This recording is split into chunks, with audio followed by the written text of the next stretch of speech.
नमस्कार दोस्तों, मैं पवन आपको अपने YouTube चैनल रियल कंटेंट पे स्वागत करता हूँ। तो दोस्तों, आज हम इस कहानी के बारे में सुनाने वाले हैं। एक बैल और एक किसान से जुड़ी कहानी और काफ़ी वो देनी है।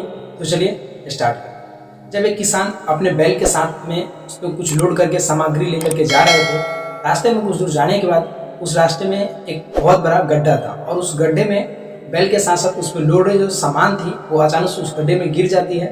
फिर उसके बाद वो जो उसका किसान जो चलाने वाला था, जो उसको वो सोचता है कि मेरा बैल तो गड्ढे में गिर गया, अब इसको क्या करना चाहिए। उसने उस बैल को निकालने के लिए काफ़ी कोशिश करता है, फिर भी उसको कोई विकल्प समझ में नहीं आता है। फिर वो गांव के बाहर जाता है।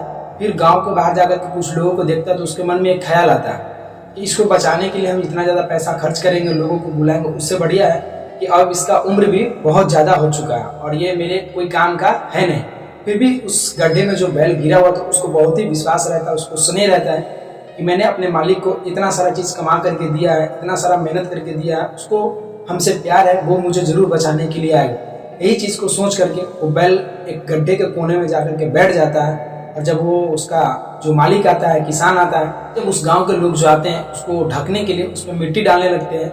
जब वो मिट्टी से डालते हैं तो बैल को कुछ समझ में नहीं आता, उसको आँख से निराशा, वो पूरा निराश हो जाता है कि मेरा मालिक जिसको मैं इतना सारा काम करके देता था, जिसके लिए मैं हमेशा खटता था, वही मुझे आज मार रहा है। तो चलो मुझे मर जाने में ही भलाई है। उसके बाद क्या होता है, जब लोग उस पर मिट्टी डालने लगते हैं तो वो बैल को कुछ तरकीब समझ में आती है, तो वो अपना सर को हिलाता है, अपना सर को फैलाता है, तो उस पर जो मिट्टी जाता है वो उसके नीचे चला जाता है, यानी कि उस बैल के पैर के नीचे चला जाता है।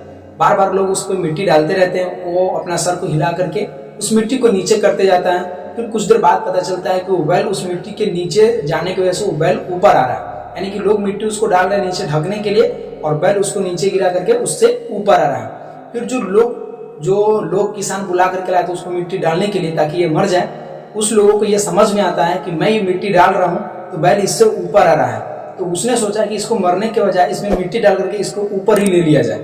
तो उस बैल को जब वो बैल मिट्टी भर करके वो बैल जब बाहर आता है तो इस बैल से हमें एक चीज़ समझने को मिलती है और एक चीज़ सोचने की मिलती है और सीखने को मिलता है कि जब भी आपका कहीं पे उम्मीद खत्म होता है, आपका टारगेट खत्म होता है कि अब इसके बाद मेरे पास कोई विकल्प नहीं है, उसके बाद भी एक न एक विकल्प आपकी लाइफ में होता है जहाँ से आप अपने आप को बदल सकते हो, आप अपने आप को जीत पे ला सकते हो, अपने जीत से अपनी जीत को पा सकते हो। अगर वो बैल ये सोचता है कि मुझे अब मरना है, अगर उसको ये समझ में नहीं आता है कि जो मिट्टी मेरे ऊपर आ रहा है उसको ही हिला करके मैं उसके ऊपर आ सकता हूँ और मेरा लाइफ बच सकता है, तो वो ये काम को नहीं करता। इसलिए आप जब भी कहता है ना, कंट्रोल योर सेल्फ, जब भी आपको ऐसा लगे कि मेरे लाइफ में अब कोई विकल्प नहीं बचा है, तो याद रखिएगा वहाँ से भी कोई ना कोई विकल्प स्टार्टअप होता है, आपके लिए कोई ना कोई विकल्प होता है जिससे आप अपने लाइफ को सेटअप कर सकते हैं। इस बैल से सीखने की जरूरत है और इस कहानी से हमें यही सीख मिलती है कि जहाँ भी आपकी उम्मीद टूटता है वहाँ पे ना कोई आपको सहारा देने के लिए जरूर खड़ा रहता है। बस आपको वहाँ पे उसको ढूंढने की जरूरत है, अपने माइंड को थोड़ा दोहराने की जरूरत है। तो चलिए दोस्तों, मिलते हैं एक नई वीडियो में नई उम्मीद के साथ। Thanks a lot.